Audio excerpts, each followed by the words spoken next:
Hey guys, it is Tyler here, back once again with another episode of Assassin's Creed The Truth. And I wanted to do, actually a video I've wanted to do for quite a while on the channel and talk about a lot of Assassin's Creed things all in one video. You know how much I love to put theories together, that's what this series is based off. And this video, I'm gonna go through the mysteries and unanswered questions that are still around in Assassin's Creed today. Now, mysteries used to be done on purpose, and or at least in the sense that it would be to set up something huge that would then be paid off later in the future.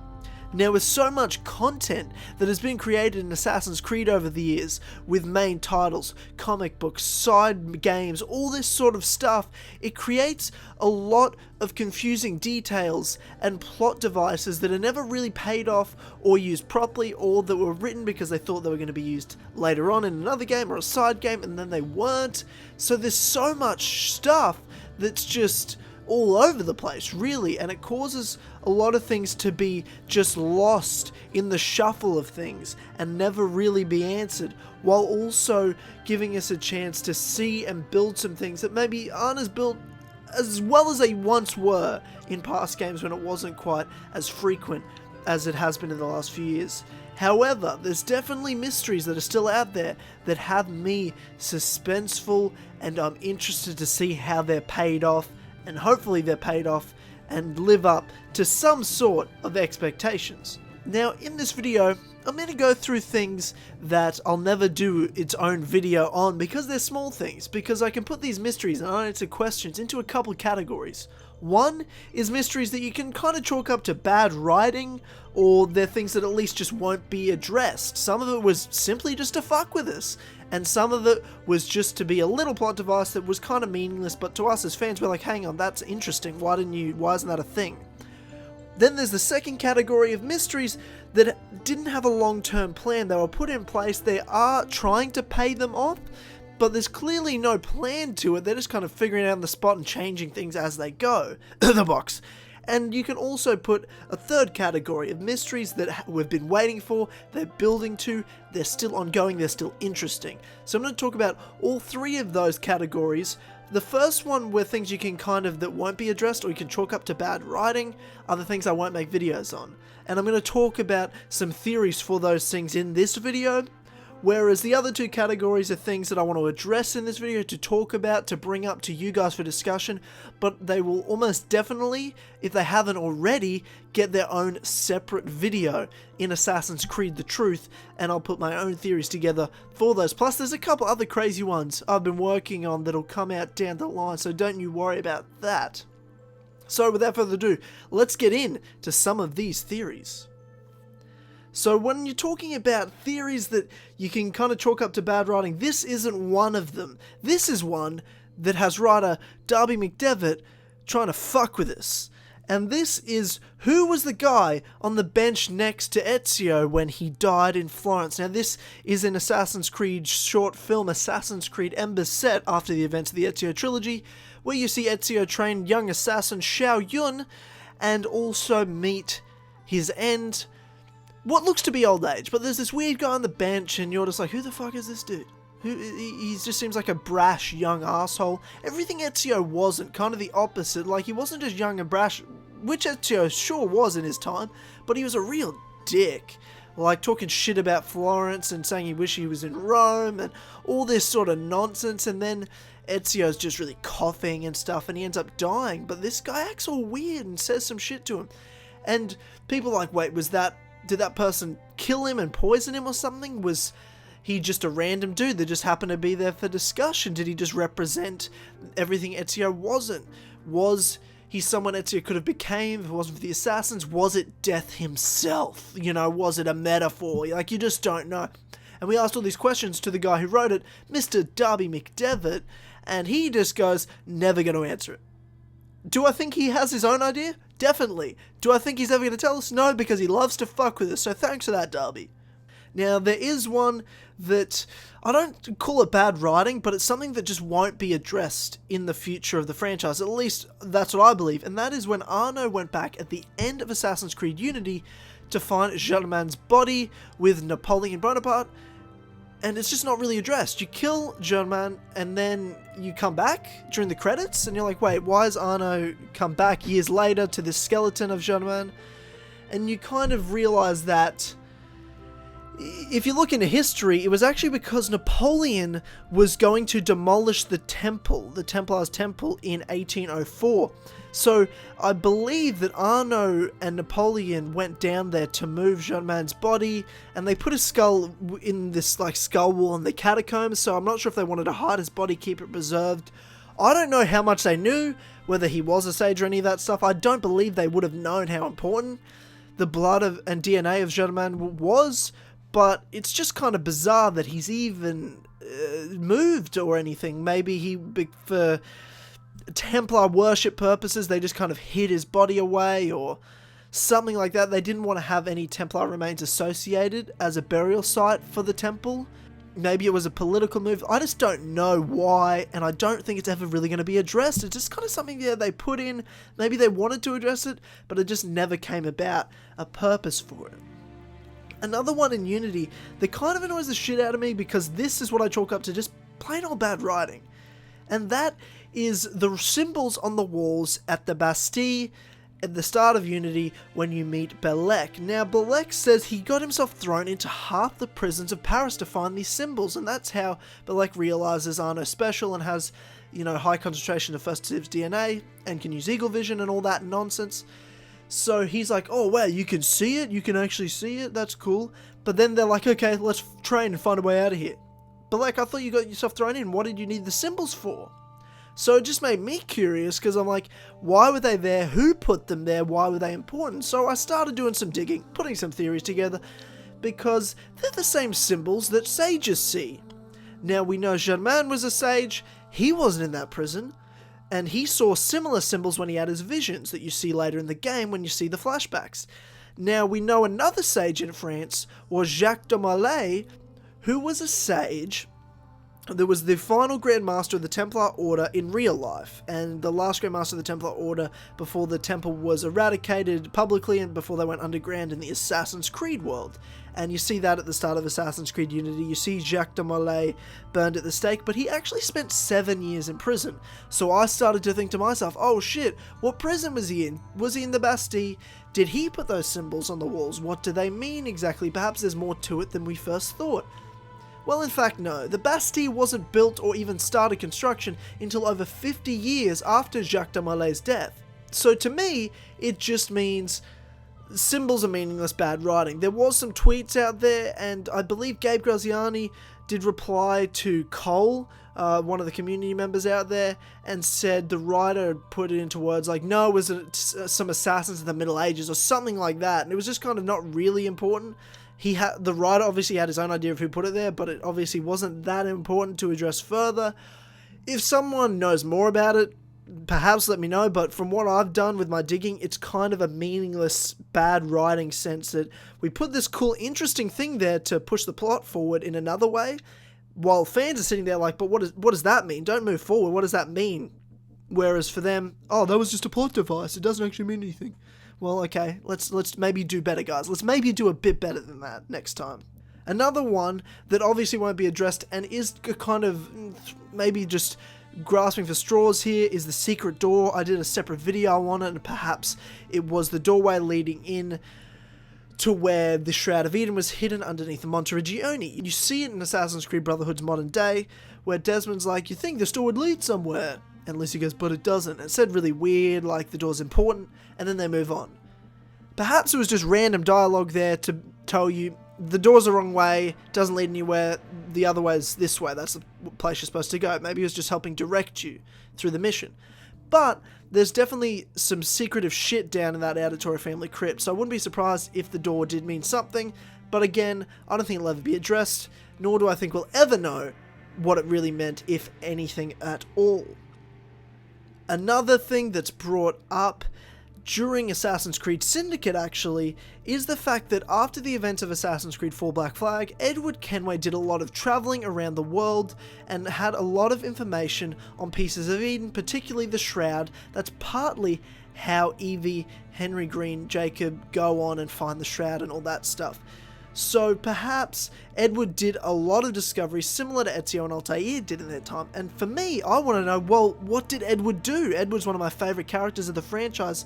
He's such an amazing guy to see his rise and how he was a bit of a douchebag and he kind of became a mature, good guy assassin.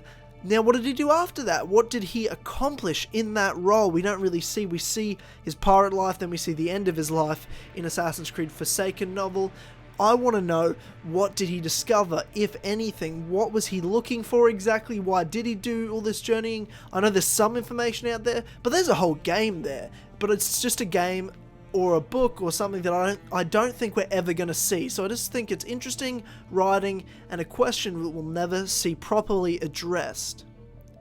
Some other unanswered questions that come from Unity, a lot in Unity, I think that tells you something about the poor writing going on here, was at the end of Dead Kings, the assassin you hand this Apple of Eden to has the Sage Eyes. And they're just being like, oh shit, another Sage, you just gave the apple to a Sage, oh what does that mean, OMG, like, oh my god. It's just another thing that, is it important? Probably not. It's just kind of a little teaser to nothing, but it's just something interesting you throw in there and we get no information on, you don't address. Not a bad writing thing, just kind of a little tease. A cool one too, but was it necessary? Oh, look, why not? I guess at the end of the day, why not throw some cool shit in there?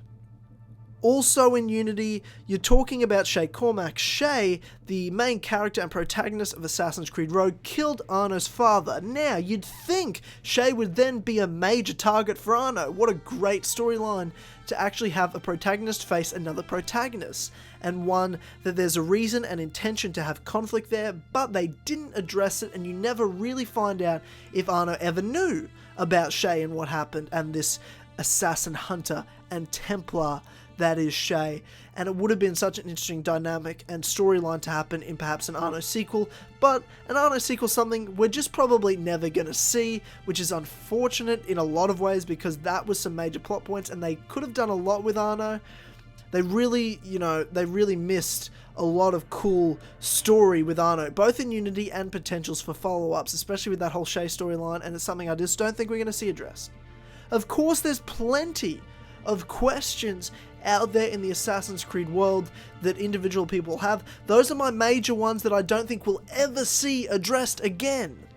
Now I still want to talk about briefly, and this will give you a teaser for future theory videos, episodes about things I want to talk about and address later on, but there's still questions out there that I'm interested in. One category I talked about, which was something that there is a long-term, not vision for, but there's a long-term story there.